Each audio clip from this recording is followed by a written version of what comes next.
Hello, welcome to the Big Scuba Show. Good morning, everybody. My name is Jamie Parker, and I work for a company called Real Diving, who are the distributor for Santi and Avatar in the UK. And I'm here on the Big Scuba podcast, very excited to talk a little bit about what it is to be a dealer as a Santi dealer, and what things you need to learn, and what we teach them and tools we give them for helping you pick your best dry suit. Hello and welcome to the Big Scuba podcast. My name's Ian. I will be your dive master for this episode. Now, I'm never alone on these things. With me is my co-host. My name's Gemma. Yeah, I'm here in body. We are. Yes. So welcome. Thanks for downloading this episode, which is 175. Amazing. If you're new, and we want to say thanks for joining us for your first time. What is this podcast about? Well, we talk to divers, we talk to people who generally like being under the water. Yes, and connected to the water. So we have spoken to people that snorkel, paddleboard, and we've even spoken to people that use the underwater world as part of their job, like astronauts. Yeah, because with diving, you never know where it leads, and it can lead to all different manner of jobs, interests, and hobbies, and things like that. And we also get to talk to great companies like Narked at 90. Now, Narked at 90, they are beyond technical, and they sponsor this podcast, and we think they're great. And if you have any dealings with Narked at 90, I'm pretty sure you'll think they're great too. Anything to do with the diving world, if you're looking for a dive computer, they've got Ratio, they've got Shearwater, all UK stock. You've got any issues, they service them, They're and a they'll service hold centre. your hand to get your way through to setting them all up, so they know exactly what there is, and about what there is to know about these dive computers. And get to know Narked at 90. They're a UK-based company, but they service worldwide. Yeah, so we love them to bits, and we want to say thank you for sponsoring this episode. Absolutely. Coming up on this episode, we are talking to friends of the podcast, Santi. So they're coming on to talk. We're talking to Jamie Parker, who is the UK sales manager. And Scandinavian sales manager for Real Diving. Yeah. And Real Diving, they distribute the Santi products. Yes. And also, you've been on the rebreather, or Yes. as many divers like to say. Dark side, welcome apparently. to the dark side. Yes. So we can have a little chat about diving, your first dive on a rebreather. We've started the Dan Dive Medical Technician course. We'll talk about that. And there's many things, YouTubes, things like that, all going out as well. Yeah. So lots to talk about. So we've got Jamie Parker on, and we're going to have a chat with him all about what it's going to be like to, for dealers in the UK and Europe. How do you start that process? To become a Santi dealer. Yeah. So that involves a training program from Santi themselves to take the dealers through that process, and then they become experienced enough and have the knowledge for anybody can walk into a dive centre and they're professionally measured up and assessed for a Santi dry suit. Yeah. Now, they've been around a while, and but I'm certainly seeing now more divers in Santi Definitely, suits, yeah. and actually the Avatar suits as well. Yeah, and it's much more prominent in social media as well. Yeah. And they're on social media. In fact, we were talking about this a while back actually with Santi, maybe like as back as last year, talking about how they are on social media the whole time. They're sharing all the time. Very active, yeah. And social media is the way to advertise these days. Yes, yeah. Websites great, and they are your shop window, but being on social media today is a great way of advertising, and more companies are now getting into that. Yes, and Santi, Real Diving, Avatar, they're very much into their reels, using ambassadors and advocates of their products, which is great. Yeah. And that sells the story. And they look smart, don't they? I think when you look at some people in their Santi suits, you kind of look at them and think, you know what? They look quite cool. They do look cool. They look smart. And why not? What's wrong with looking smart at the dive site? And also they've got an element of quality about them. Like when you see the braces, It does feel nice. Well, and they look like substantial, and they're branded Santi, and it just says everything really. Yeah, and the undergarments and stuff look smart as well. So look forward to doing this with Jamie. So that's really coming good. up. Let's talk about you in a rebreather then. So I did this December time. December, loved it. How was it for you? Well, it's something I never expected to do. Right. And obviously you did it, and then I got the opportunity to meet with Scott, and I really enjoyed it. So who's Scott? So Scott is Scott Laddyman, and he is from Scott Scuba Services, and he's a PSA instructor. Yeah, so PSA is a Professional Scuba Association. Yes, agency. So he, among other things, he's a CCR diver. He does open circuit courses as well. Yeah. But he runs with an AP. Yeah. Rebreather. So we turned up at Stony Cove. This is a fully automated rebreather system, isn't it? It is, and obviously there are other rebreathers out there that operate different systems. So we've heard of KISS, JJ. Are there any other? There are others, aren't there? Yeah. But the main thing is that it's one of the first out there actually. It came out in the diving world was AP, and and they're very much like a car, where some people like going fully automatic, some people like having something that's a bit more Tektronix, so it's in between, and some people just like having the manual gearbox. Yes, yeah. And having control over those settings. Yeah, so but for the tri-dive purposes, the automatic system was obviously one main thing. So did you have any concerns before you getting going? Well, from what you'd said, it was about the buoyancy, so that was going to be one thing. How do I control that? And we did a dry dive on the edge of the car once the system was on, just to make sure everything was heating up and the scrubber was working, and then getting in the water, we had to obviously check all the weights, make sure that was... How did you, because, for me, putting on let's say a twin set, it's not close to my body weight. I'm heavier than what that system is, although it's heavy. But for you, it was very heavy. That's getting on for nearly your body weight. Yeah, you're putting on your back. Yeah, I didn't notice it too much. Obviously, got in the water, got the weights on then, and just tried to get settled. Was apprehensive, and it took a while because you do have like a gag strap on. He didn't want me to take the regulator out of my own accord. No, because that could flood the system. Yeah, and obviously do damage to the electronics. So that took some getting used to.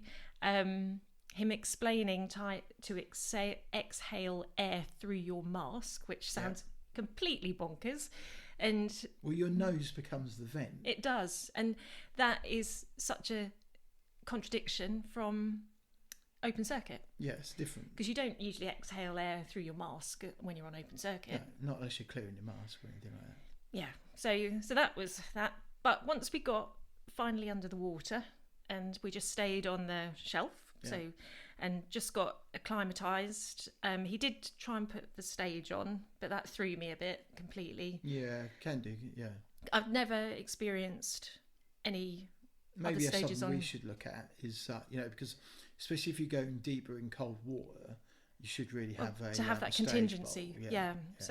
So that took some getting used to, and then but once settled, he then started taking weight off me because I'd settled and practiced the buoyancy, and then went for a little... It's really weird, isn't it? Because when he explained about the it's a feeling about with the breathing, you got that counter lung that works in opposite to your breathing. It's quite hard to understand it until you actually do the dive, and then you're like, oh yeah. And it is really, when you're on open circuit, obviously you've got all that noise and you can hear your breaths, can't you? Yeah. But when you're on CCR, I remember like just poodling along thinking, I'm not really thinking about breathing. No, whereas it becomes second nature. If you do open circuit, you always know you're breathing. Yeah. That sounds weird, but it was, the noise was so dramatically different. There was no noise. No, it's pretty amazing actually, and I don't think unless you do free diving or you do going on diving on a rebreather? Do you notice that difference in? Yeah, and then another new volume? thing was the rebreather is on a wing, and I'd never dived a wing before. I like a wing, I did, yeah. And Scott suggested using my dry suit for my buoyancy, which I did, and that worked perfectly. Probably much easier because it's one less thing to kind of consider. You feel so much freedom diving in a wing than you do a BCD. You know, with a BCD, you've got this great big thing that hugs you, and you know people do like that. You know, I've dived in a BCD for years, and there is that comfort of a hugging thing that and you've got pockets and you've got all this around you. Where with the dip and you know the wing, you basically hang on the straps and you've got that balloon behind you, and that's your buoyancy. It wasn't.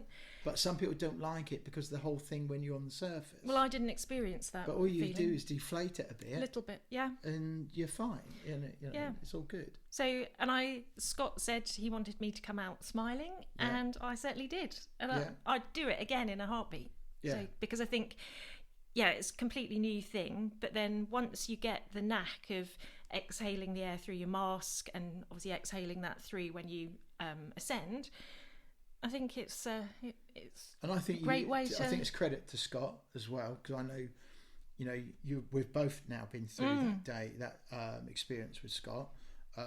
We can think of other people we know who've been through that with Scott, and totally recommend him as an instructor. Patient, informative, responsive, thorough as well, and safe. Yes, you know, let's say safe. Yeah, because we get people who come on to and talk to us about various instructors, and you know, abroad, not just in the UK but abroad, and they will tell us about different things where they haven't been safe. Yeah, and you know, I'll be honest. When I first got in, I thought, I'm not going to be able to do this because it was a whole new thing, and I had that kind of. My heartbeat was going, but he just completely. You do have that thing with your heart. I do, going. And sky high, sky high. It's an element of apprehension and something new, and I think it will always be with me for diving. And I think as well, doing that in the week up at Stoney. It's quiet, wasn't it? When it's quiet, apart from a few crazy swimmers and. You know, there was a few other divers there, but nothing like it's on a Saturday. No, that helped. It's quiet, and you can just concentrate. You haven't got that, you know, busyness, you know, of loads of divers around you, especially jumping in at the quay. Yeah, but honestly, although there was that initial panic, heartbeat going, when I got out, I would have gone back in again. You weren't that for long though. I'd say probably 10 minutes maybe at absolute most, you know, as you getting that right. Yeah, it was just getting used to the whole new feeling of, you know, the regulator, probably, you know, having the wing on, I guess. Yeah. But Scott did amazingly with me. And I think, you know, taking the what's the name of the tank, the stage, and leaving that to the side in the water. Was a good idea. Yeah, but next time, I think that gave you your comfort, confidence back. The next day, I did know that I'd had that weight on. I did hurt. Yeah, but you know, that's just diving, and you know, that's something that you'd need to work on. You know, having all that weight on your back. I'd say lighter than a twin set though. Yeah, but that's again not done a twin set, have I? So. Although I'm talking about a twin set of 12s, it's definitely lighter than that.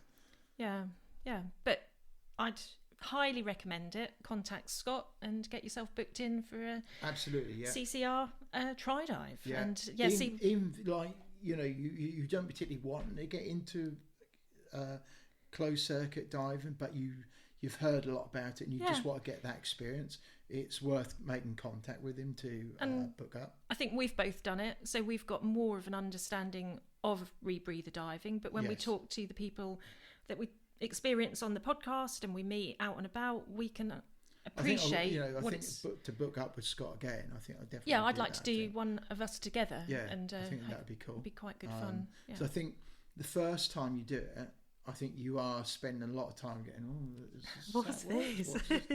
And that way I think the next time you dive, you've already done that, so you know what to expect. You've got that kind of memory. And the next one you can actually kind of, let's say, I don't know whether relax, but I think you'll set into it quicker and they enjoy the dive. So maybe you can even have a longer dive. Yeah, but the dive we did the shelf, we went to the Nautilus and then back round to the cockpit. So we had a nice, I don't know, half an hour dive, if that. But obviously there was plenty more time in the water, just getting adjusted to the weights and getting everything shipshape. But So I loved it too, but I go out because my suit was leaking like sea. Yeah, but we also met another guy who was having another session with Scott in the afternoon. He'd done a tri dive. And blow me, he'd gone out, brought a rebreather. Yeah, he brought his own, didn't he? Yeah, so he was just waiting for his new one to arrive, but he was there with Scott to do some skills. Yeah, and he's now working his way through. Yeah, so shout out to Craig. So well done. Yeah, nice one. Hope that encourages more divers. And if you've got any questions, ladies into rebreather diving. If you've got any questions for either of us, pop them our way and we'll happily answer them. Yeah, and there'll be a link in the show notes of where you can find Scott as well. Yes. So that's all good. We need to say great congratulations to our local dive centre, Polly and Chris at Crystal Sea Scuba as well, because they've been given a Paddy Award. Now, this is a new one. I've not heard of this award. Seen it out before. No, but well done to them. Years of dedication in the diving world. Both of them are very well known in the diving world, and have run Crystal Seas now for years, and great respected. And they've been given a bronze award for Professional Development and Excellence Award. For Paddy Instructor Development Centre. Yeah, so that's it's good, about isn't it? their work in bringing instructors through all the way from rescue diver through to dive masters through to instructors and then beyond. Yeah, and shout out to Trudy. She's their course director, isn't she? Yeah. So it's really good. Local dive centre, well established. It just shows you where you can go. Certainly do. So well done, Crystal Sea Scuba. If you want to look them up, just look for scubaforme.co.uk. Great. Yep. Well done to them. Right. Also, before we talk about Dan, what we're doing on that, if you're looking on our social media this week, we've been YouTube. sending up to the heavens at YouTube several videos about Deep, our visit of Deep. That's kind of it covered, really, for our initial visit. We released the YouTube of the whole day, didn't we? Yeah. And I have to say, the most popular one has been Barry. Yeah, and then we've split it up, our sections of our day. So, looking around the underwater modular system and going to the campus, see the water side. And then we obviously spoke to Barry, who's a submarine pilot on the Triton subs. Which we could have spoke to for all day. Even if you don't want to watch the other ones, watch Barry, because he's very entertaining and very passionate about being a pilot on these subs and flying them, and he went through what he'd seen, and then he took us on a tour. We actually got these subs were in the workshop, and he took us £4 million Triton subs. Yeah, two of them, a red one and a yellow. The yellow one. They're the 3003, so they'll go down to 1,000 meters. 1,000 meters, and has been mind blowing. Yeah. So we'll put the link into that YouTube video in the show notes. Have a watch. Have a look, yeah. And then we've got some videos to put up about Go Diving Show, so try and get them up this week. So yeah. And if you want to listen to what we did at the Go Diving Show, that's in the previous podcast, episode 174, and we just give our rundown. And there were a few interviews there with Miranda Krestofnikov, Apex we spoke to, Narked we spoke to, the guys from Ratio Computers, and then we went through our tri-dive in the pool on the side mounts as well. So we've done a lot of tri-dives. Busy. So that's that. Then let's talk about Dan and what we're doing with Dan. So we have started this course with Dan, haven't we? Dan Europe. Chantel Newman made contact with us, and before we go to that, if you don't know who Dan is and you think, who's Dan? DAN. Yeah. So go to them and have a look.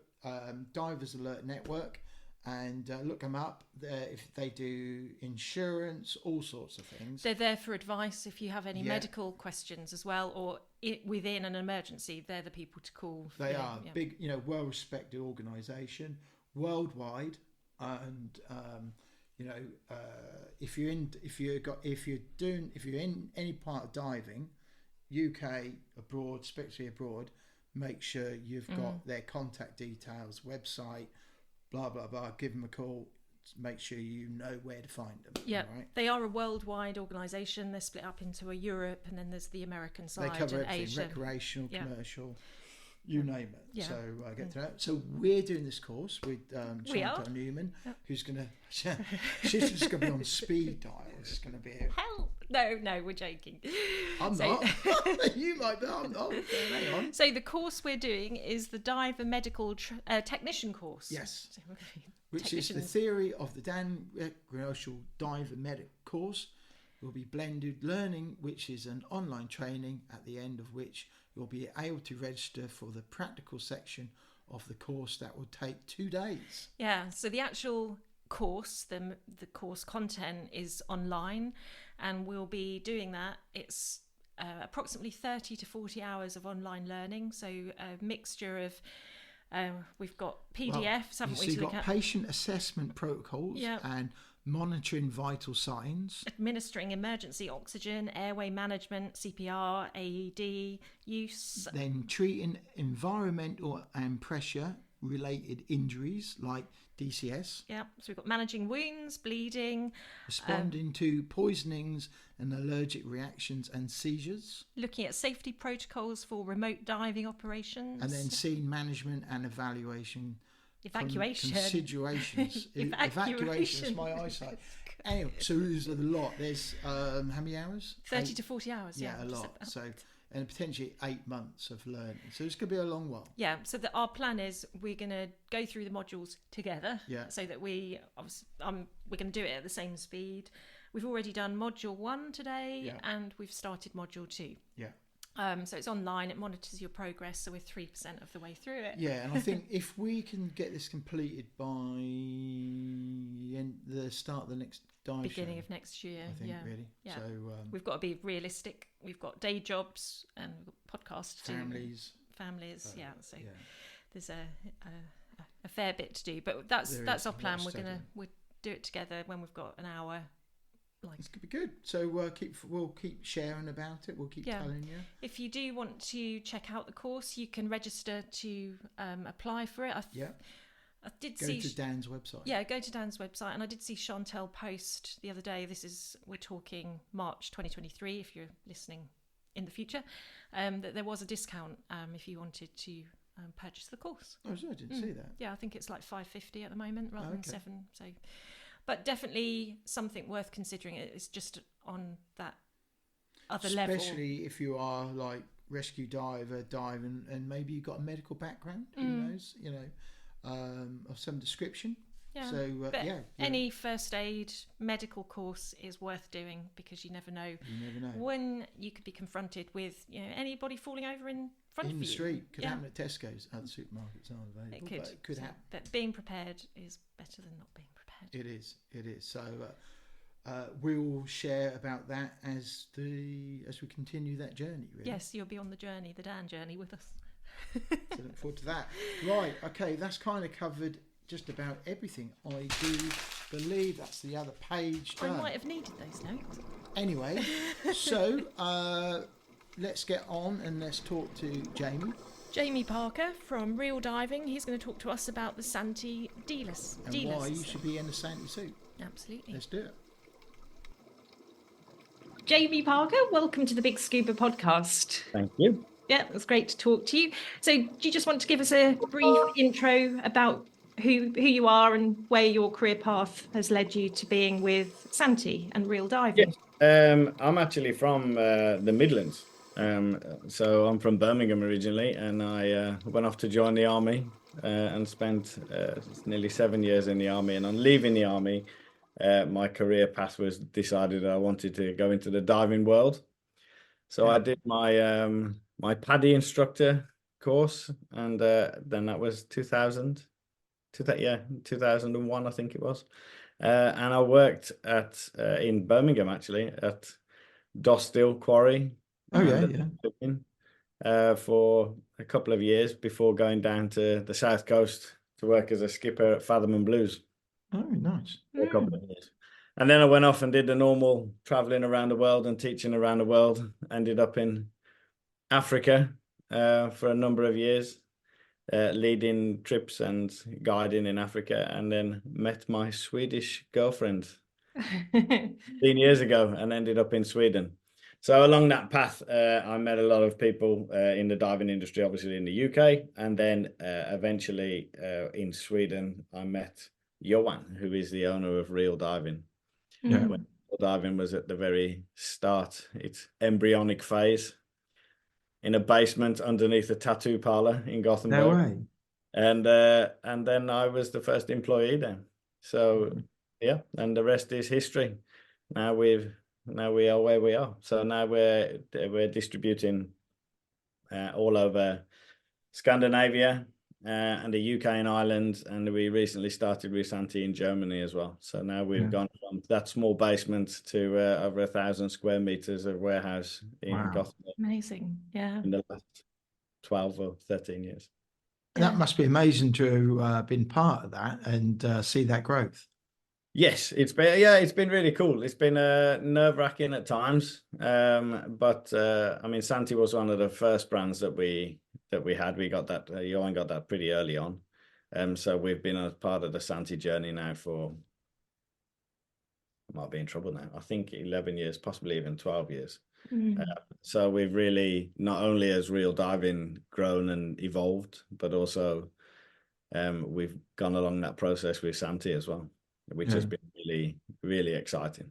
And now we've, I think we're up to 13 or 14 full-time staff now, with our own marketing departments and service departments and purchasing departments. So yeah, it's all changed. From, we were joking this morning that we used to write orders on Post-it notes on a board, and now it's all computer systems and barcodes. Yeah. So people will have heard of or seen Real Diving, and so that's kind of an umbrella company, is it, that Santi sits under? No, absolutely not. So Real Diving is a distributor, and we're based in Gothenburg. So we distribute a number of brands: Santi, Suex, Halcyon, Knight, K01. So we distribute them, and we are a pure distributor. So that is the role of a distributor, is to bridge the gap between the manufacturer and the market. Right. It's my job to know what's happening in the markets. If you can imagine somebody like Santi, who's a global company, it's very difficult for them to understand what's happening within territories and within the diving community. Yeah. And that's where the distributor comes in, to really understand the needs of each individual market, feed that back to Santi so they can make adjustments to their product line. And yeah, so that's our job. So we hold stock, we train dealers, and we run events like the Go Diving Show on the 2nd and 3rd of March, I think it is. There was a shameless plug.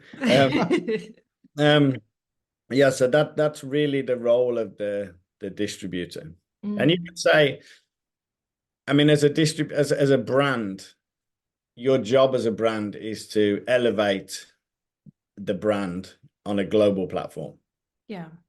And then as a distributor, it's to elevate the brand within your territories. Then as a dealer, it's to elevate your brand within your own community and your wider area. So really, I feel like when that system, which is the old-fashioned way of doing it, is working well, it's still an unbeatable combination. So you have the right people with the right local knowledge doing the part. Yeah, no, that makes absolute sense. Yeah, so that's hopefully for our listeners makes it clear. Yeah, because we just see the brands, but Santi brand has become more obvious at dive sites, especially to us, definitely. Seeing them a lot more wider about now. Yeah. So Santi as a brand, it's a worldwide brand. Yeah. Santi operates all over the world and through a number of distributors, and it works purely, apart from in Poland where they do direct sales. Obviously, they're in Poland. Then the rest of the world is covered by a team of distributors, a really good team of distributors actually, who are all doing the same thing. I mean, we all hold stock. We hold a huge amount of stock of heating products, undersuits, and then we also do the training for the dealers as well. And that's the same in all of the territories. Yeah. Right. Yeah. So talking about dealers, how do you have dealers come to you to say, I want to be a stockist for Santi, or do you go and find them? That's quite interesting. When a distribution first starts, we say that you're begging somebody to allow you to sell their product, and you're begging somebody to buy it. And then there's a certain point, which is probably the success point of a distributor, when brands are asking you to sell their products and people are asking you to buy the products from you. So that's that happened thankfully a few years ago for us. So when we took over the UK market, there were already some dealers, a small number of dealers that were dealing direct with Santi, and for them it was working really well, and they're some of the best dealers in the UK, and it was working for them. But then the country, I think Santi felt like as a country they needed to get more out of the UK, and they wanted a bit of a helicopter view, you can say. Yeah. So we took over. And then we started by, to be honest, doing exactly what we've done with Santi in Scandinavia, is just showing how good the brand is by using it. So we dive a lot with our dealers, and Santi help us with that, and they also come and join us as well. So most of our dealers in the UK, we've actually had over here into Sweden for a visit, where we can take them to the mine, or we can take them to the west coast of Sweden. And we do a lot of training with them, and then we introduce the product properly, and then we support them when they go home. So we do the dealer training at home. When a suit costs the north of £2,000 in some cases for a Santi suit, it's super important that the people working in the shop have the confidence to do that. Yeah. And I can tell you that as a dealer, the first time you measure somebody for a suit and take the £2,500 off them, and they have to wait for 8 weeks for this suit to come, it's a nerve-wracking experience. Because when that suit comes and it doesn't fit them, or it does fit them. So part of our job is, in fact, a large part of our job is education. Ensure that the dealers feel confident in understanding how a suit should fit, understanding how to discuss it with the person, how to get the right suit for the person. And Santi's got a wonderful range of suits as well. So it's not. And it must be working because of the amount of Santi suits that we see. Yeah, I mean, we've got some great ambassadors for Santi. Some of them you've had on your podcast recently, like Phil, for example, Phil Short. So we've got some really good ambassadors out there, but then it's about getting the dive center owners into the suits. I know Polly and Chris well. Polly loves Santi suit. But getting the dive centers into them, because at the end of the day, if the dive center owners don't believe in the product, then that's absolutely right. It's got to come from the top, hasn't it? And for people who are new, new in dealerships who haven't worked with you guys before, they've got to sing that same song, haven't they? And they've got to, because there's several brands out there of all similar price ranges, and they've got to believe in your product. So it's good that you actually get them over and you do the dive in and you start to build, because it's a bit like us, we like to build a relationship with a business, and it's the same, it sounds like it's exactly what you do. And you then hold their hands all the way through the setup process, and then when you set them live, rather than saying, hey, there's some training material, go read that, and off you go. You're there all the way through, which is that's really good. Well, now we're at the point we don't really need to do cold calling anymore, apart from when we initially set up a territory. But I always joke that it's weird. A guy from Birmingham's calling from a company in Sweden talking about a brand from Poland. It's all very confusing. It must confuse people. So it's imperative that they come over. And you're absolutely right. I mean, you've got to, especially with a brand like Santi, you have to understand where it comes from. Yeah.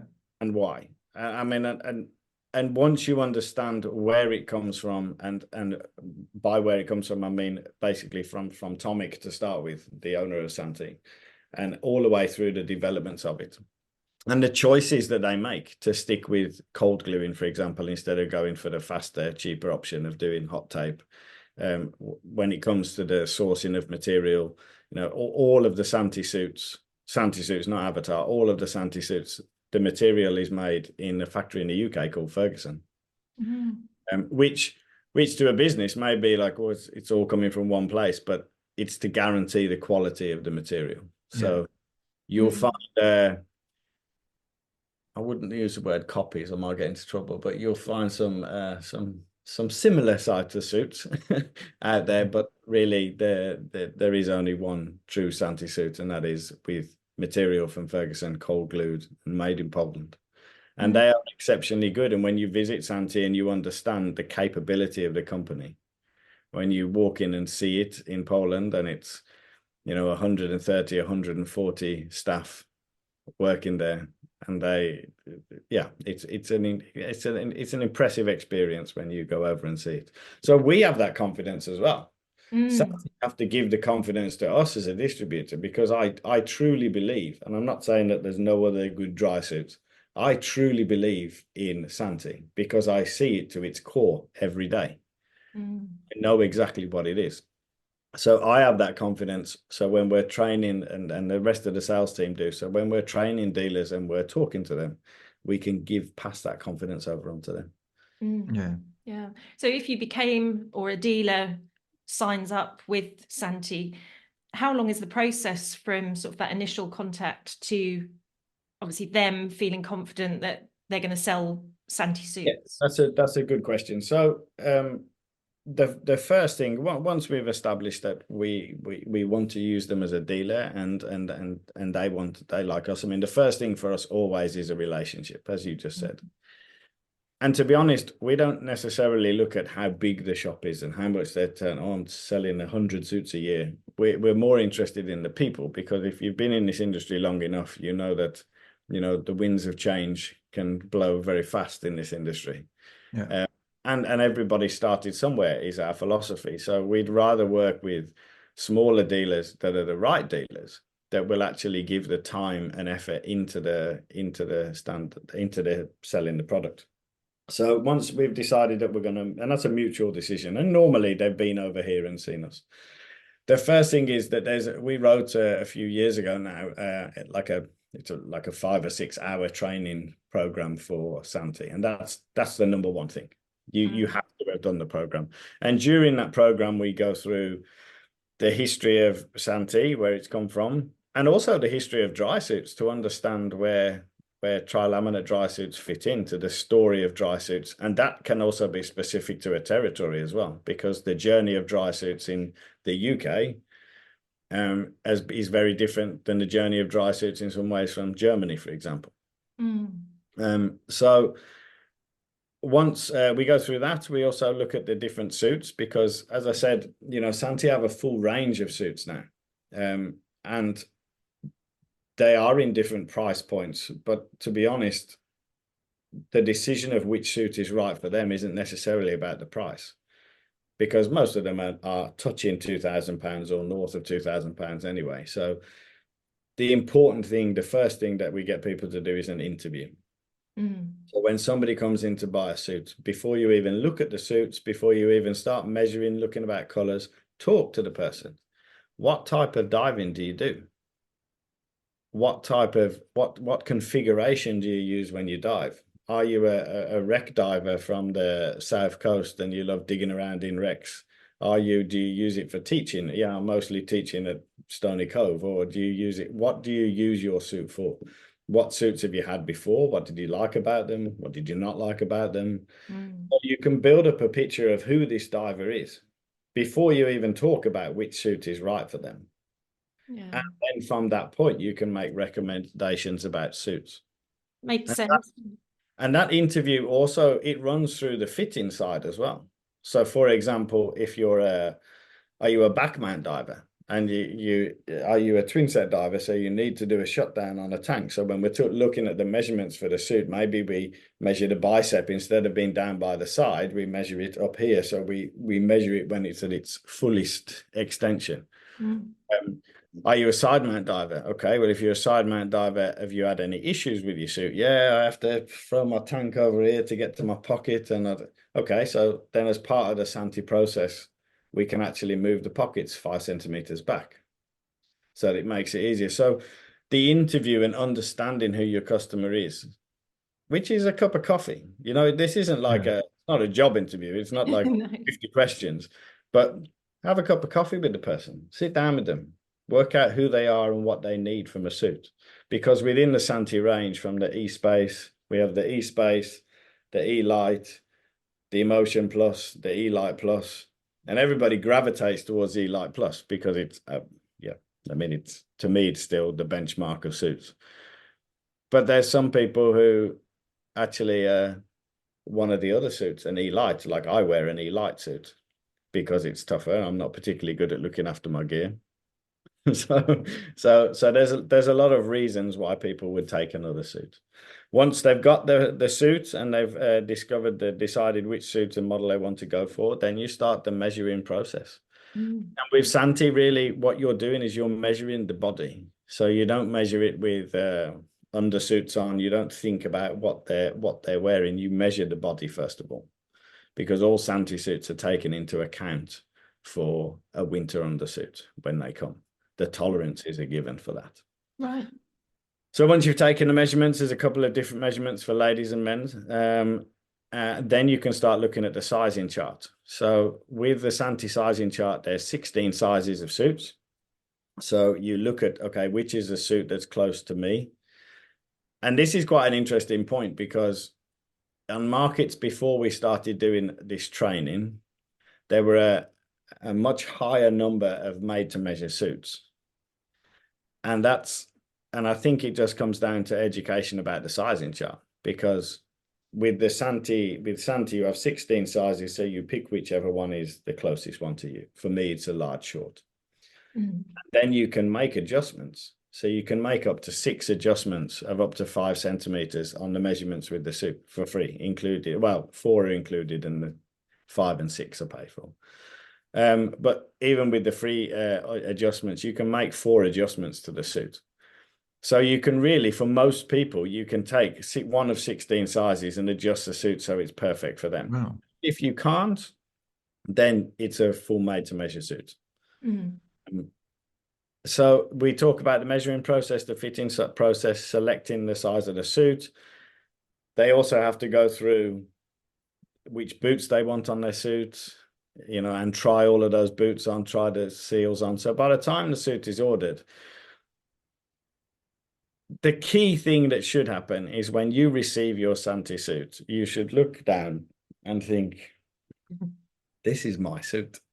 This is exactly how I want it, because that's the point of Santi. Yeah. There's no compromise on it's the colors that I want. You can choose whether the zippers left to right or right to left or on the back. You can have a P valve fitted. You can choose between Cytec and Apex valves, whichever suit you. You can make a lot of choices when you're for a standard suit, because you should get that feeling. Yeah. And as a dealer, if you get that right, then you know that there's a reason why Santi suits, you can Google for a Santi suit and you'll find the same price everywhere, because it's not about the price in the end. It comes down to, if you're going to buy a suit of that quality, you want to go to the shop that is going to give you the best service and produce.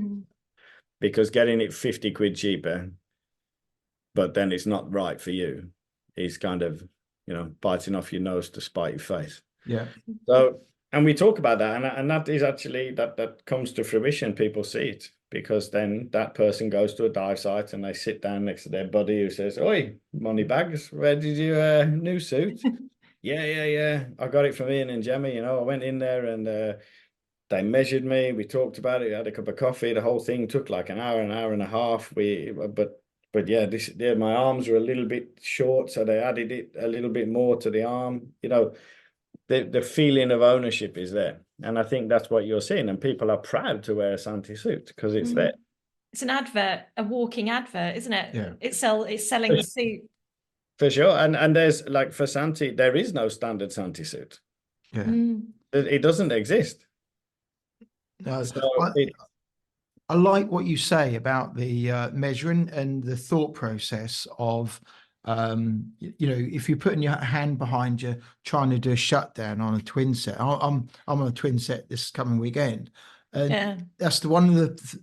It wasn't the weights. It's not the weight element so much. It's I go to CrossFit. I work out, and I don't have that much flexibility on the back. And a suit could make that the work. Suit does go against you, and it's a big ask because you do teaching in the suit. We'll go into a river with a suit, and we do all sorts of things. And people do ask a lot of our suits, but it's really good that you do this whole thorough interview to make sure that suit, because it is a lot of money. Let's say it's a ballpark of £2,000, but get the right suit and it all fits. You're going to wear it time and time again. You're going to enjoy it. You're going to enjoy your diving, and you'll be saying, "Hey, if one of your friends is looking to start diving, you can recommend it because it's a great suit. It feels good, gives you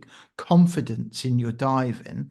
And let's face it, if you're down here 20, 30 meters plus, you want to have confidence in your diving, don't you? And confidence in your suit that you can, we often talk in UK, especially in the UK, about wintertime. A lot of people don't go diving because of the cold. But really, with the right undersuit and the right dry suit, why not dive? All the visibility. For sure. Is brilliant. And with Santi, then you can bring out the heating as well. But I want to come back to a point because we've never met, I don't think, but you seem to be a similar kind of build to me, and it's absolutely true. Guys that are stockier tend to can have issues, or you don't. Let's say you don't want to put more issues into it.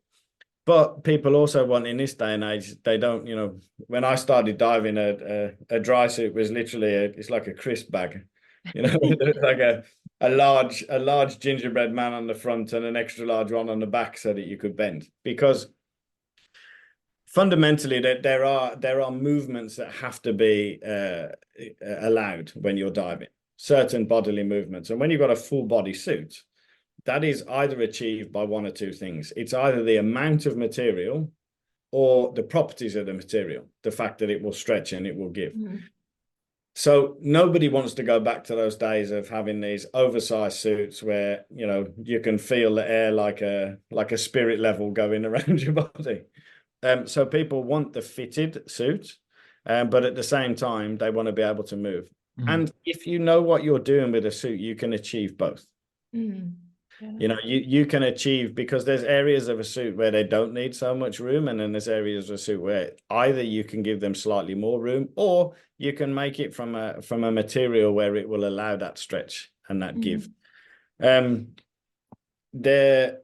was one other point that you brought up that I wanted to go back to. The fitting of a suit, actually, when people, quite often at a dive site, when we see people who are struggling with movement in a suit, at least half of the time, it's not the dry suit, it's the undersuit.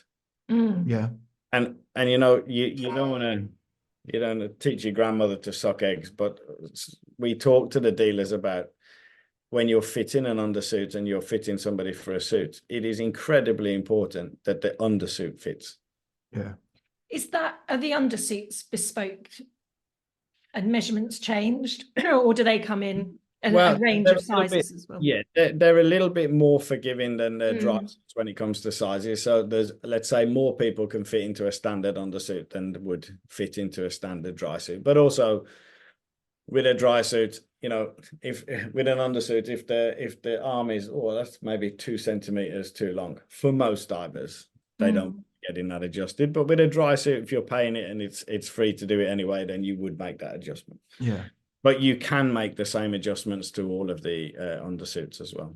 Yeah. So But fitting of an undersuit is, especially with a winter suit, something like the BZ400, our winter suit, it needs to fit properly. And quite often you see at dive sites divers who, when they're putting their undersuit on, you think it's going to be interesting when you get your dry suit on. If it's too tight, especially, a lot of people are way too tight undersuits, way too tight. You see it up their backside like a G-string before they've even got the dry suit on. And the problem is, and this is the education that we try to give dealers, with a garment that covers your whole body, it's not, if you find tightness here, it's not necessarily this piece of material that's causing the tightness. That the stretch can come from a different part of the body, because if you imagine, if I'm doing this, then it also pulls the material over my arse and my lower back as well. Yeah. So there's part of the training is to understand how material moves once it's on your body, which is really important to how it fits. And this is not, I mean, we don't produce master tailors in a 6-hour course, but we give some awareness. And of course, there's a way to cheat with Santi. If you've got a lot of sizes of suits, we've got a lot of schools now that have got even E-Light Plus in their school because they want to use them for sizing. But we always say you should measure everybody you put in a suit. Even if you can imagine how many suits I've done, I can look at somebody and go, yeah, I can pretty much give you the size of the suit and the adjustments. But we get the dealers always to measure you, because when you measure the more you measure and start looking at the size chart, the more you understand fitting of a suit. So it's education as well. Yeah. We encourage our dealers also this should be a process. So there's nothing wrong with you saying, okay, you're my client and I'm measuring you, and now I'm going to get Gemma to come in and she's just going to measure you as well. Because if you're not talking them through it, then you can measure somebody in 5 minutes just to take the measurements. And then you compare both. So you do it independently and compare both. And if the measurements are the same, then great. If there's measurements that are wrong or different, then together you measure them again. And people get worried, oh, do you think my client will think I don't know what I'm doing? No, I think somebody who's buying a £2,000-3,000 suit will be grateful and happy that you are actually doing it correctly. So yeah, and it's really, it kind of instills confidence surely in the customer as well, having that attention. Yeah, absolutely. Yeah, and it's, I guess we haven't, undersuits always seem like an addition to a dry suit, but having the undersuits with Santi as part of that process is super important. Absolutely. And you know, and then you come on, and going back to what you were saying about winter diving, then you come on to the heating aspect of Santi, which, I mean, that there's no question that Santi are leading the market by a long way when it comes to heating products. And talking about undersuits as not just this is winter, this is summer, but this is a collection of thermal protection that I have at the opportunity to use. And you can layer up those with a good base layer, and some people, if you only have a summer suit and a winter suit, then it's going to be perfect for 2 months in the summer and 2 months in the winter. And the shoulder time of that, you're either going to be too hot or too cold. Yeah. So there's ways of, and again, this is something that we talk about in the training and what you should be talking to your customers about, that you can use heated vests, you can use different thicknesses of undersuits to really, and being based in Sweden, we can consider ourselves pretty much experts in the staying warm underwater. So you can use the different combinations of thermal protection to make your dive the best as much as possible throughout the season. And heating used to be for technical divers. 5 or 10 years ago, it was only technical divers used it, and not even just technical divers, the top of the technical ladder. Yeah. But now very much so, especially when it comes to heated vests and heated gloves. I mean, we have dive schools in Sweden who have a bunch of 6-amp batteries and small vests in the school. And when people are diving, if they're doing their open water course and they do day one of the open water training and they're freezing because it's cold, they just stick a vest on them the next day. Yeah. Because what is it? It's just it's a vest that you just put that on underneath your undersuit. They don't feel it. There's no restriction. There's no technical aspect to diving in a vest.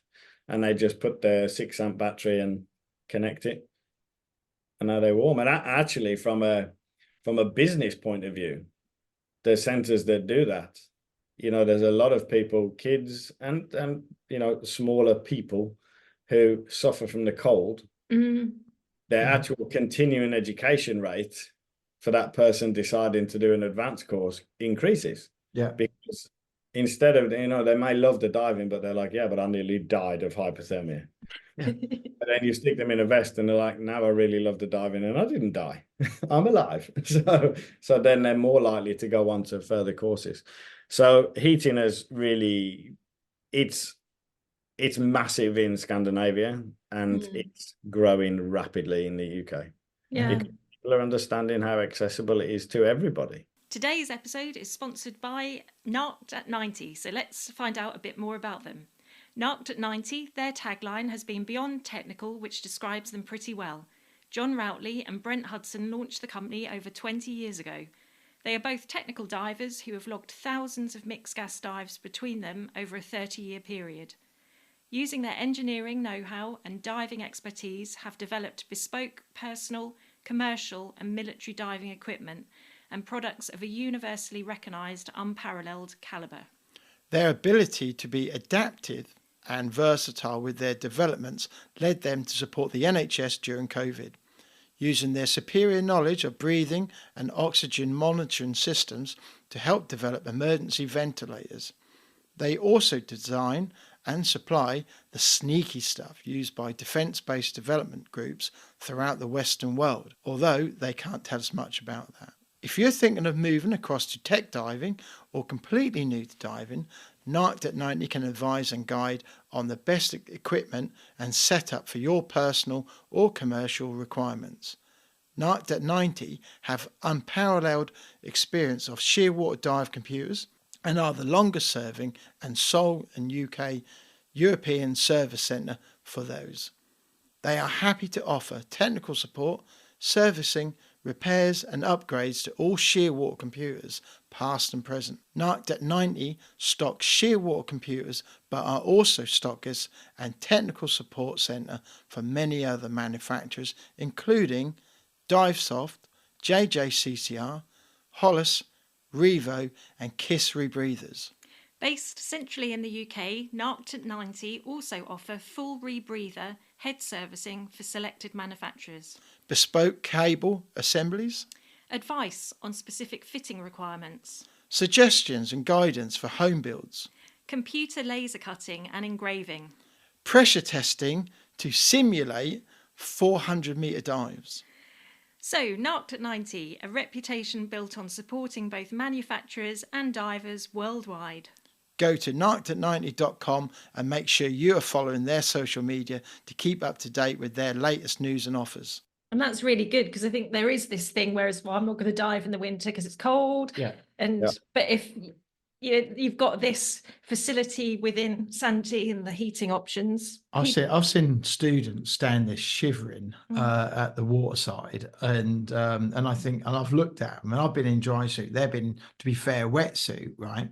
And I've seen them stand there absolutely shivering, listening to the instructor. I think, how much are they really taking in? Because you can see they're actually freezing cold, and it is cold, and it doesn't really warm up. I like a wetsuit to dive in, but I generally don't get in that till like June, and we've got such a short window for wetsuit diving and shallow waters. So hearing you say about getting students in heated vests and proper thermal stuff is the right way, because otherwise what's going to happen is that students come through, somehow get through, then go, really didn't enjoy it, and they either don't finish the course or you never see them again. Well, there's a line where it stops being education and starts being survival. Yeah. And I think we've all seen that on courses. Everybody who learned to dive in the UK went through the washer, so to speak. I learned to dive in the army, and that was and then there was no quarter given, like the care that you were cold. So yeah, but you sign up for that in the army, don't you? Do you know what I mean? If you and your family are just going to go and go, hey, we want to learn, we want to dive. We've been seeing all the stuff about diving. You want a good experience. They want a good experience, and you want to get that family to go, right, we want to sign them up to the next course and things like that. And also, especially getting the kids involved. It used to be super expensive, and batteries were super expensive. But the technology is moving on, and now. And people say to me, okay, well, what's expensive? Yeah, well, it is little over £1,000. You need to have a battery that will do 2 recreational dives, a thermovalve or a connector to connect it from your inflator, and then a vest. And you think, yeah, okay, that's a lot, but most people have probably spent £3,000 to £5,000 on their dive kit. So you've done your dive course, you've decided, yeah, I really like this, and you've spent this £3,000 or £5,000. Let's call it 4. Hit the middle. Yeah. And you're cold when you dive. So this sport that you love, and you've invested this into already, you don't really start diving until April, end of April, because it's cold, and then you stop diving like end of September, because it's cold. Some of the best diving in the UK, certainly at the inland sites, is in the winter months or the shoulder months. Yeah. And I'm not saying that, the people that are going to dive all year round is different, because when you start talking about temperatures that are south of 5 degrees, some people, if they're not experienced, they're not going to enjoy that anyway. But you've got this range, which probably is about 4 or 5 months of the year, from let's say 5 degrees up to 12, 13 degrees. So for an investment of £1,000, you can almost double the amount of time that you can spend doing the hobby that you've already decided you love, and you've already invested this money into.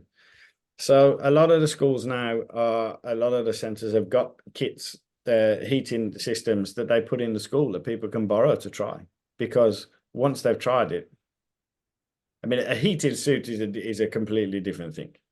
But the heated vest and the heated gloves, as soon as people have tried it once, they're like, okay. Now I understand. Yeah.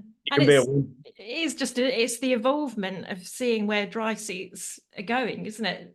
It's absolutely. I've tried those gloves on at Crystal Sea Scuba, and I have to say they are pretty awesome. They are lovely. Yeah, it changes, you can enjoy something and it's not perfect. It's not, there's issues with it.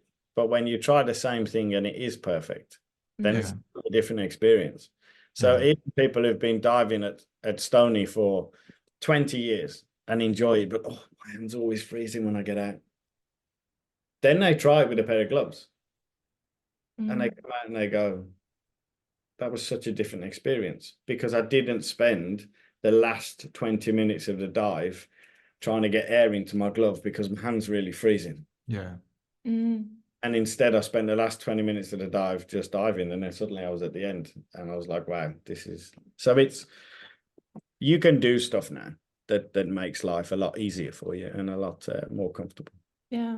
And from a dealer perspective, going through this training and continued training, it sets them aside from non-Santi dealers, I guess, doesn't it, with their expertise? No, I wouldn't. I actually wouldn't go as far as saying that, because that's down to the distributor or the manufacturer that's doing it, and there are certainly other companies that have a good knowledge of dry suits. That would be stupid to say. I think the difference with Santi is when you decide to become a Santi dealer, it's not a huge investment from a money point of view, but it's quite a decision to make, because it takes a while. You know, I say to people all the time, don't expect your door to be kicked down now by people going, I need a Santi suit tomorrow. But once the flow starts and it goes through, normally it's the dive center owner has a Santi suit, then the instructors have a Santi suit, the dive masters get them, and then it starts then the continuation of that business is, once it's in its solid state, is fantastic. But I've lost my train of thought now. Well, I think we've seen that kind of involvement of Santi. Yeah. Oh, definitely. I've seen it yeah. crystal seas, you know. Yeah. And you're seeing it more on the water, on the quayside, when you're getting kitted up. When you just walk along, we'll use Stony Cove as an example. But when you walk along to the bottom to go get a cup of tea, you look around, and I would say a third of the suits are at least Santi, you know, and you can see. Well, it's true because from me 5 years ago, that wouldn't have been the case. That would have been, other brands, and other brands are out there, but it's true. You are seeing that development through, because, people are looking around and thinking, hey, and you only got to go to your dive center, who are already a Santi dealer, and actually feel that quality. You can feel it. And you think, I like that. And we were talking to diver, where were we? At Rosebery, weren't we? Yes. And he was in a E-light suit, and he was a tech diver, wasn't he? Wreck diver. Yeah, loves his wrecks. And we were chatting away. That was absolutely perishing cold day. Yeah, and he was. We were freezing cold because we were in normal clothes. He sat there. He stood there chatting away till he could have talked to us. He was, wasn't he? Chatting away all day. He had his he had his thermal suit on and all that, and he was loving it. Yeah. No, it feels good for us, obviously, to see it happening, and there's a tipping point where it becomes, which we've passed now a long time in the UK, that it becomes almost a self-fulfilling prophecy that it's gonna grow. But all these people can't be wrong. No, exactly. Do you know what I mean? So there's no hidden secret here. All these people can't be wrong, and there's a reason why. You're looking around thinking, hang on, they're in Santi, they're in Santi. These are all people who have paid money to be in these suits, and they're diving, and you see them in the winter, you're seeing them all the way through, and enjoying their doing great stuff and diving. And ambassadors as well. Yeah, you can launch a product and you can pump a load of money into marketing, and you can make it look like a fancy new product.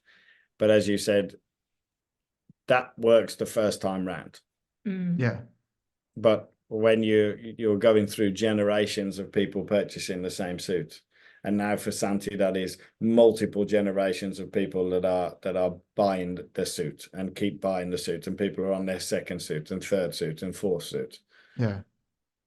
Then it's the product. Yeah. It's not the marketing. It's not the fancy ass pictures. It's at the base level with Santi. The reason Santi is successful is because I truly believe this. Across the board, it is the best product on the market. Yeah. I think they look sharp. I think they look good. And, us divers, we like kit. We like shiny stuff or black stuff. And, we do. We like having kit and things like that. Sometimes we just don't need it, actually. We just like it. Fishermen are the same. If you speak to any carp anglers, they sit there for hours at the side of the lake, and they've got all this kit. And it's like, well, why do you have that? Well, because, you never know, you might need it. But when you look at the Santi suit, they look good, don't they? And you look at some suits, and they're like, you think, okay, but Santi, they look good at the side, and you think, and they're all individual as well. They're all slightly individual with slightly tweaks. Somebody said to me once, and it was a very good statement to make. If you want to understand retail in the diving industry, one thing you've got to understand is that anybody can turn into an office guy, into a Navy SEAL by putting on a diving suit at the weekend. There's a lot of truth to that, people, and why not? Of course, you want to look good. Yeah, feel good. You want to feel like you do at the gym. You don't you buy gym clothes because you want to feel like I'm ready to train.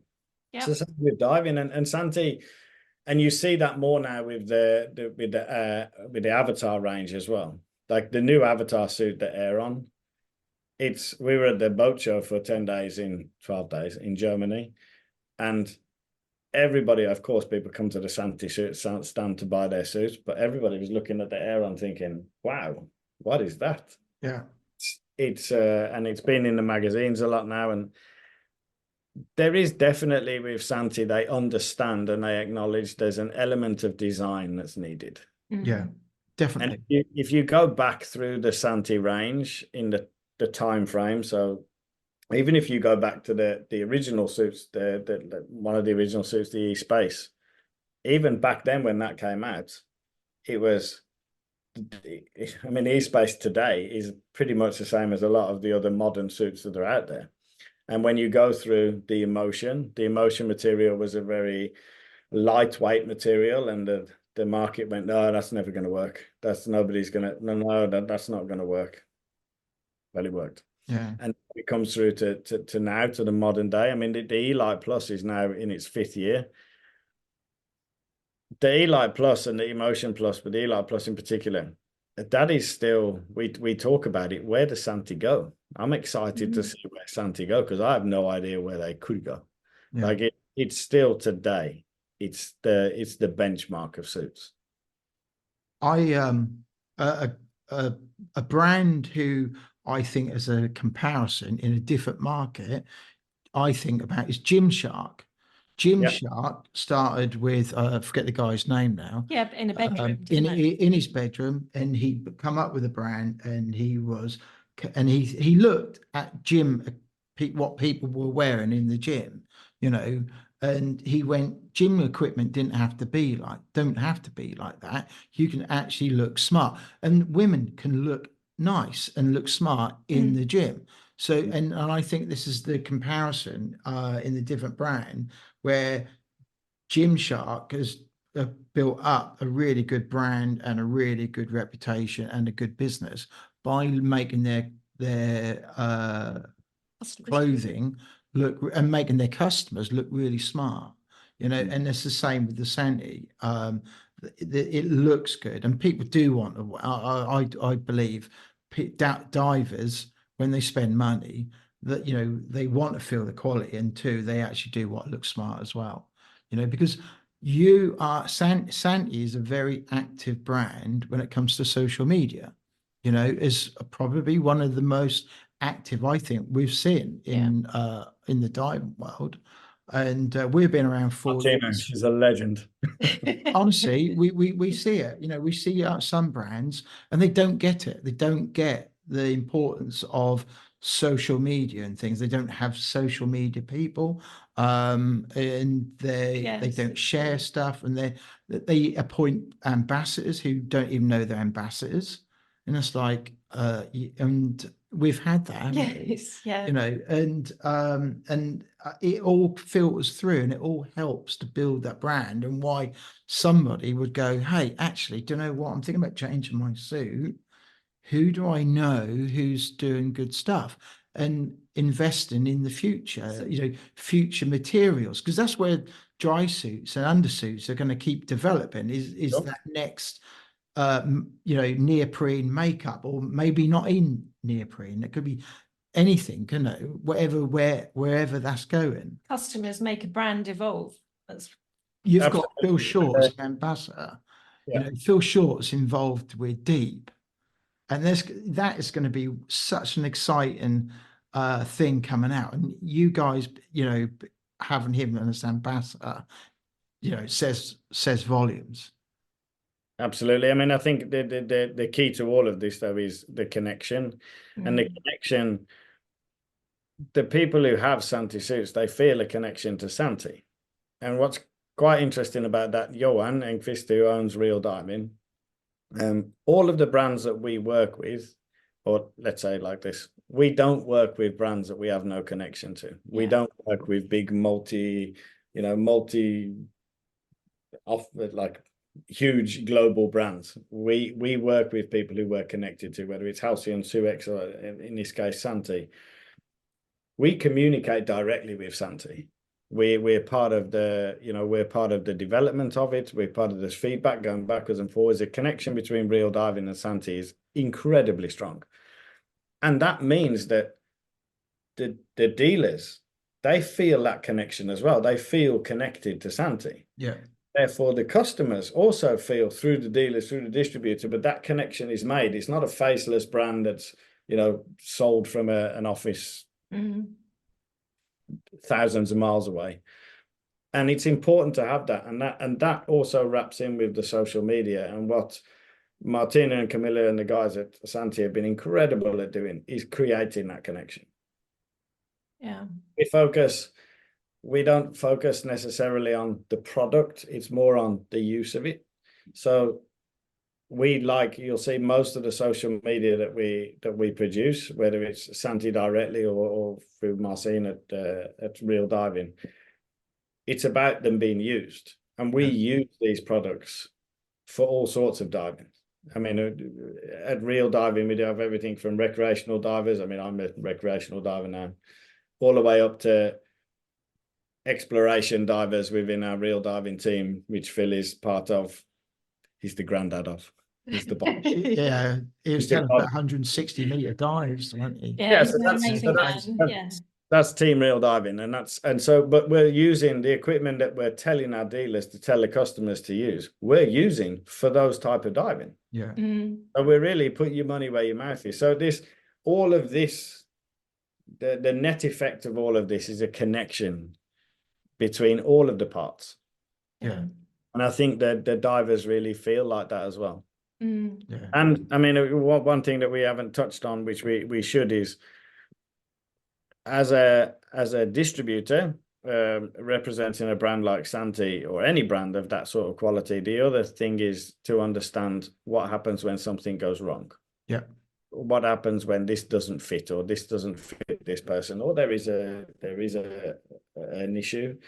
So we have our own warranty center in the UK. So everything is done in the UK, and it's done very fast as well. And the warranty for Santi suited also, I mean, you get automatically 2 years, but then if you sign up for the Stay Dry Club, there's no cost to that, then you get a 5-year warranty. Wow. Gosh, that's good. Does that include servicing, or is servicing?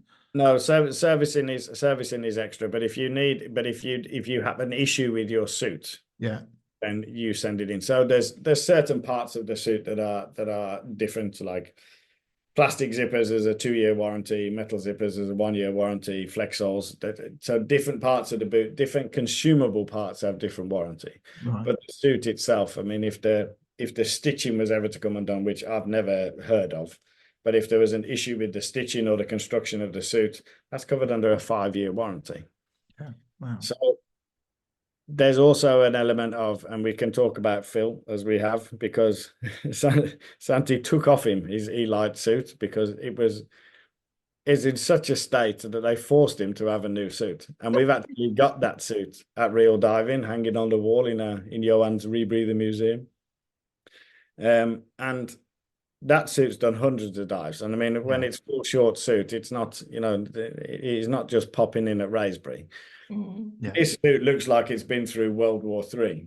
Yeah. But the reality is with that suit, if I took that suit and gave it to our magicians in the servicing department and they put new consumables on it, he could dive that suit for another 300 dives. Yeah.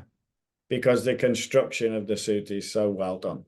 And the fact that we don't use any heat during the construction, it's all cold glued. So it's literally somebody stood with a paintbrush and a glue pot. 3 or 4 layers, 3 layers on the suit, 3 layers on the tape, and then it's hand rolled. Yeah. Amazing. Because you're not compromising the material with any heat during the process. The longevity of the suit is just great. Right.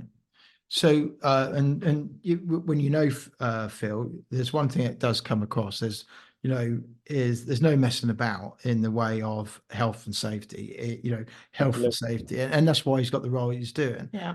Deep is that health and safety and being safe diving comes first. You know, Absolutely. I mean, if he's down at 160 meters doing a dive and and exploring some cave or whatever, you know, I know that that suit is going to be fine for me doing 20-meter dive at Stony or going off at Weybourne or, you know, doing the M2 bit later this year. You know, you know it's going to be okay. Yeah. I mean, I joke about the Phil being the godfather of team real diving, but it's not because he's diving to any depth. It's because of how he operates as a person and how he operates and how he mentors people.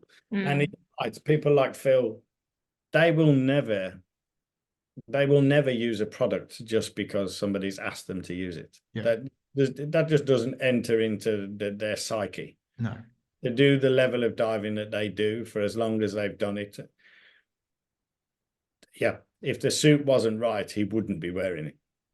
Yeah, I agree with that. Yeah. And it definitely comes through. Yeah.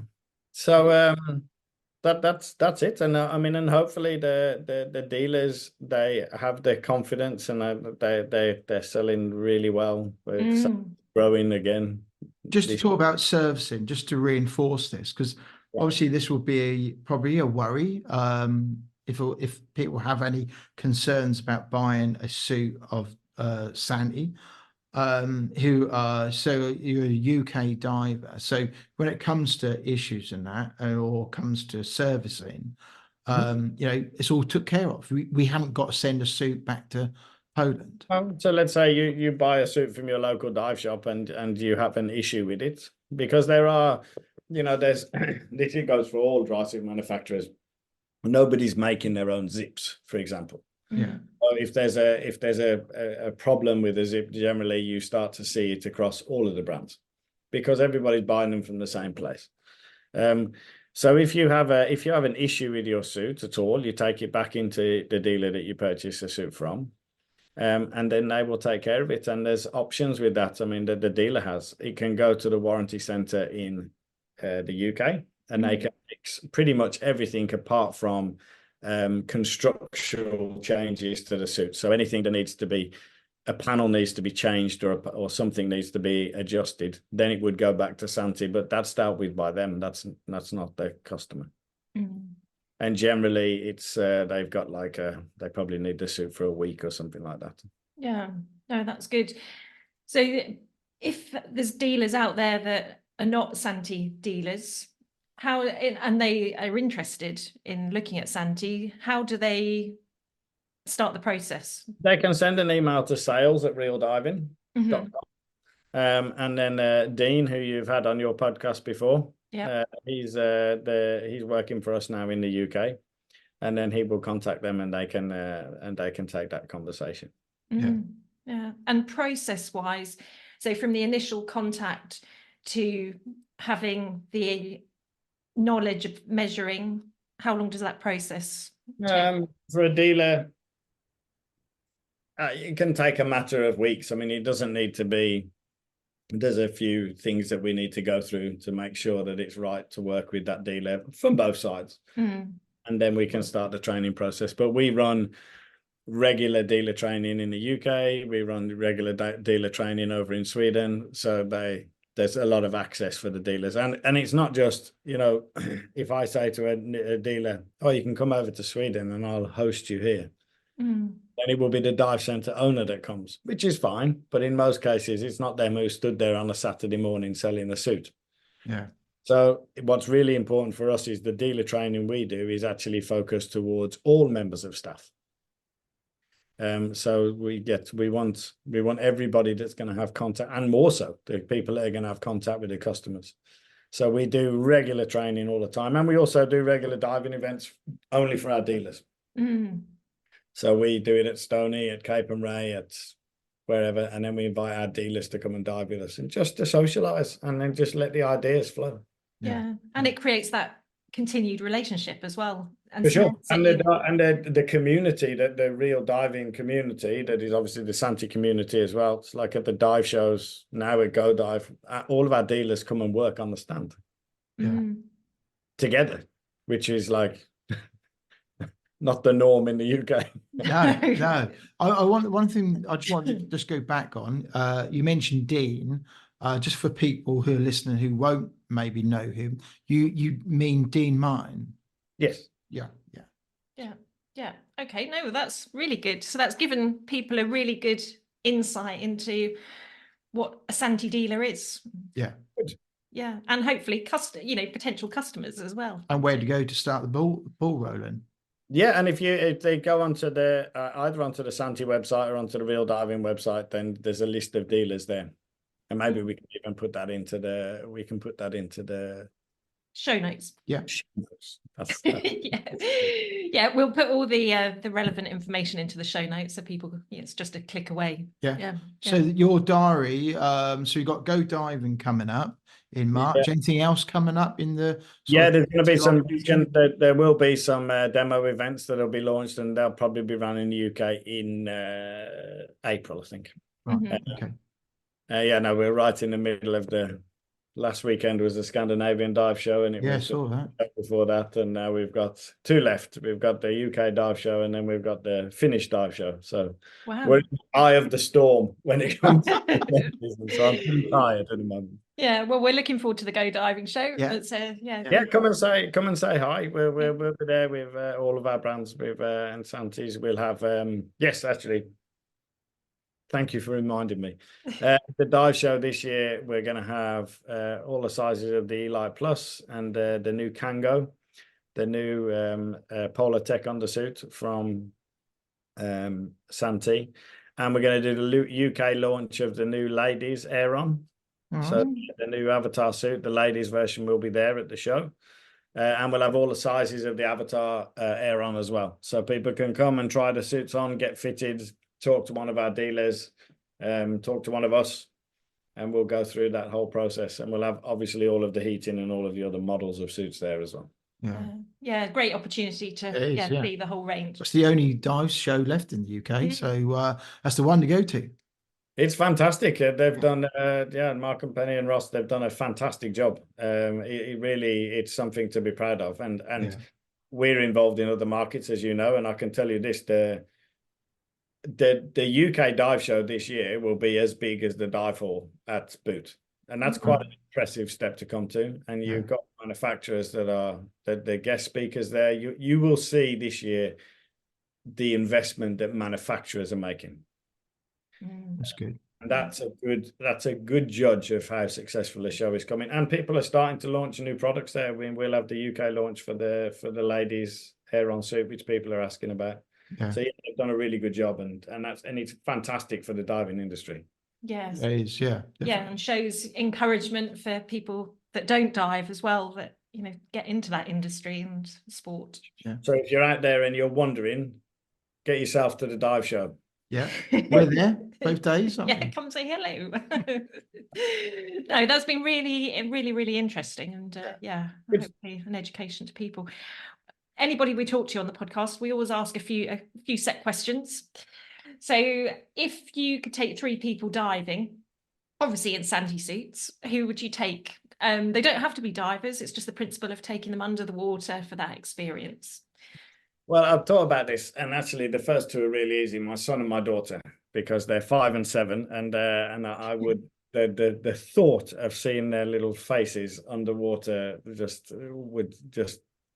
it makes me cry inside. And then the third one, I think I would actually like to take Stephen Fry underwater. Nice. And I was thought about this a lot. I've been awake a lot. I'd like to take Stephen Fry underwater because A, to see him underwater, and B, I'd love to hear his explanation of his first vision underwater when he came out, because I think it would be a Shakespearean moment. It'd be good, yeah. Yeah, and that's, I guess, a person we've never had mentioned on the podcast before. So something new. Yeah, we like that. And you're a confident guy. What gets you out of your comfort zone? Mine diving. Oh yeah, I bet. Diving. I've been very fortunate in my diving life, and without paying for it, I've dived in some most of the places you would name on your bucket list. But mine diving, I can see and of course all of my colleagues, they love it, and that's their thing. And I can see why I should, but I'm not. Why? Is it the overhead environment? I think so. I think it's. I think so. But I mean, there's a couple of places here in Sweden where they've got. There's some beautiful mines where actually I've taken the Crystal Seas guys came over and we took them. Called Tuna Hespe, where there's 2 open cast parts of the mine where you can dive, even as an open water student. So you get the feeling of being in the mine, and it's absolutely gin clear, 40 meters visibility, beautiful, and I love it. When you start going in these little tunnels and they start talking about like, oh, you've got to go down there and we're going to go through the keyhole. I'm like, man, give me sharks any day. Yeah, that's one of the reasons, Phil Short, he's done all that amazing stuff, and you think, wow, it's just. No, they're amazing. It's a certain breed of people. I think so. Yeah, absolutely. Everybody's got their thing or things. Yeah. And then the final question is, if you had a billboard that you could put out to the entire world, what would you put on your billboard? It could be a statement, picture, video, but just what's your message?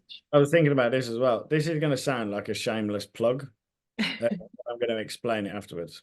I would actually, of course, I'd put Santi on there, but I'd also, I would put Go Dive. And the reason is this. I care about this industry. I care about the industry in the UK and all of this competition with different brands and all that sort of stuff. We all sit down and we talk together. We're all friends. We've all known each other for a long time. And one thing we all have in common is we care about this industry, not just from a monetary point of view. We care about it. And things that are organized like Go Dive, where we can get divers together so they can actually see what's there, what is available to them, is the thing that's going to keep this industry going. Yeah. And keep you in jobs and me in jobs and keep these new divers coming. The last dive show, there was an incredible amount of people between the ages of 25 and 35. Really, really good. I mean, that's what we need. So we don't allow ourselves to become a mammoth bone. Yes. Yeah. So yes, shamelessly plugging the Go Dive show, the Go Diving show, but for those reasons. Yeah. Yeah, and it is so important to encourage youngsters to try it. It is absolutely got to, and for the future of the sport, because otherwise, numbers start to dwindle. And I think that is a great finish to what's been a really nice episode, isn't it? Yeah. And, it's been great hearing about the Santi brand and why dealers should be signing up and selling more, because for that reason. So it's good. Excellent. Thank you very much, Jamie. That's thanks for coming interesting. on. Thanks so much. Yeah, thanks for your time. See you at the show. Yes, we definitely will see you. We'll come find you. Okay. Well, that was brilliant, wasn't it? And it was, as I just said, that was a really nice episode. Really good to hear about why dealers should sign up to to the process. Well, it's an education, I think, more than anything, isn't it? I think you rounded things up really well on the end there on that billboard question. And the diving world is quite a small world, and people all do have to protect it because you've got to. And it's good also hearing about the new suit coming out for ladies as well, because we've had many guests have died for years who said that they used to struggle in their early years because there wasn't the suits out there for them. No, it was one size fits all. They'd be either in a men's suit or they'd be brave in a wetsuit or something because there wasn't the range of dry suits. So it is sometimes we have to believe people by their actions, and it's seeing and hearing that Santi bringing out new suits. They're looking at the development. They're looking at reinforcing the understanding and training. They're thinking. Dealers. They're thinking of the diving experience. They are. Yeah, it is. And I think there's several points you can pick up on. Making sure students are warm and comfortable, because I've thought that, I think how can students properly enjoy the diving if they're just absolutely freezing? They're paying for that. Yes. It isn't like the army. The army you sign up for, and that's part of the parcel. It is hard treatment sometimes. But if you turn up with your young daughter or young son, and they hate it, they're not going to carry on. Yeah, but they won't continue. Carry on, no. And they're gone. No, so it comes across customer service, customer relationship, brand awareness, and that's what builds success. And it is. We're seeing it on the dive sites, definitely. Definitely. Yeah. So, Santi, keep doing what you're doing. Yes, yeah, and we'll look forward to the Go Diving show. Certainly will. We'll see him there. If you are going to the Go Diving, hey, we're going to be walking around with recording stuff and cameras. We'll be doing sort of snippets with people, won't we? We'll be catching up with some of the speakers. And then, if you've got maybe you want to just come on and say hello to somebody or whatever, we will be doing that as well. So come say hello, don't be scared. We're harmless. Well, I am. I do it, Gemma. Yeah, so that's coming up very soon. And then we'll be talking again to Santi in a later episode as well. Yeah. So do have a look at Narked at 90, our sponsors of this podcast, for all their expertise and equipment for recreational and technical divers. Yeah. And they are the one of the main names out there in the diving world. So they're not just about diving, they're about recreational diving as well. Yeah, absolutely. And I think that's about everything. We want to say thank you very much for Jamie for giving us that time. Yes, so Jamie Parker from Real Diving, talking about the Santi brand. Yeah, very good of him to spend an hour or so with us this morning. That was the Big Scuba podcast. Yes, thanks for downloading, and we'll catch you on the next one. Now that does wrap up today's episode of the Big Scuba podcast. But if you want to hear more from the podcast, make sure you hit that subscribe or follow button depending on what platform you are listening on. That way you will never miss an episode from us. But if you are listening on Apple Podcasts and did enjoy what you heard today, we would really appreciate it if you head to the show page to leave a 5-star rating and review. It really does help us. If you do, please take a screenshot of that review and send it to us on Instagram, and we'll give you a shout out to say a big thank you. If you have any questions for us or anything that has been mentioned in today's episode, be sure to reach out to us on any of our social media platforms or send us an email. The links are in the show notes. We will get back to you no matter what. If you have made it to this point in the episode, we both want to say a big thank you for tuning in, and we'll see you on the next episode.